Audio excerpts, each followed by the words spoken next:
नमस्कार सम्पूर्ण साथीहरुमा म अहिले हिमाली जिल्ला मुगु छाना रारा नगरपालिका वडा नम्बर 13 को एउटा लह भन्ने बस्तीमा छु। यो मेरो निजी निवासको बस्ती हो भने यहाँको कर्मश घरहरू माटोले छानो छाएका बस्तीहरू छन्। माथि देखिएको हो यहाँको मस्ताको मन्दिर, जुन यहाँका स्थानीयहरूले मान्ने गर्दछन्।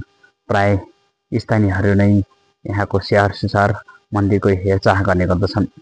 र कर्मश दृश्य देखिएको हो यहाँको तलको स्कुल हो, यहाँको आधारभूत विद्यालय हो, मस्ता आधारभूत विद्यालय, जहाँ 1 देखि 5 सम्म पढाइ हुन्छ।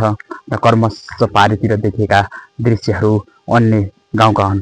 यो देखिएको तल दृश्य चाहिँ यही वडा नम्बर 13 भित्र पर्ने तिर्प माथि तिर्पको स्कुल आधारभूत नै हो भने पारी वडा नम्बर 12 तल यसरी बगेर तलतिर गइरहेको छ। पारीका बस्तीहरू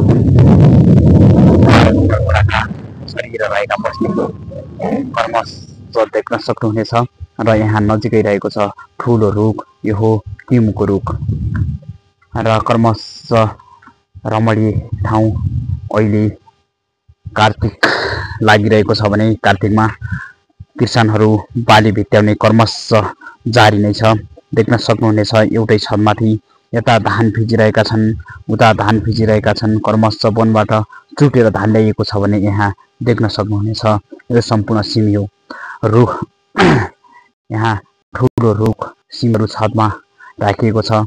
गोडाबाट उखेलेर ल्याएका सिमीहरू यहाँ राखेर केही समय सुकाएर पछि चुटेर सिमी निकालिन्छ भने यहाँ देख्न सक्नुहुनेछ। यहाँ खुर्सानी पनि राखिएका छन्। खुर्सानीहरूलाई सुकाएर केही हरियो खुर्सानी पनि उता देख्न सक्नुहुनेछ भने यसरी राखिएका छन्। यहाँ घरहरू राखिएका छन् भने यहाँ केही घाँसपातहरू उता देख्न सक्नुहुनेछ। रुखमा घाँसहरू राखिएको छ, किनकि यहाँ पछि हिमाली जिल्ला भएका कारणले गर्दा हिउँ पर्छ। त्यतिखेर र धेरै अत्यन्तै जाडो हुन्छ। त्यो समयमा गाईबस्तु भेडा बाख्रालाई चराउने अवस्था हुँदैन र त्यो समयमा खानाका लागि घाँसहरू आजोडी नै काटेर रुखमा हाल्ने गरिन्छ। त्यसकारणले गर्दा यहाँका बस्तीहरू पनि पातलो छ, कम छ, तर मनमोहक दृश्य छ। यहाँको दृश्यलाई तपाईले अवलोकन गरेर सक्नुहुनेछ, किनकि यहाँका रमणीय स्थलहरू बन्द कोठाका सहरी बस्तीहरूभन्दा केही पृथक छन्, फरक छन्। दुःख चाहिँ अलि बढी होला, तर यहाँको वातावरणलाई हेर्ने हो भने, यहाँको अवस्थालाई अवलोकन गर्ने हो भने केही सुखको आनन्दित चाहिँ प्राप्ति हुन्छ।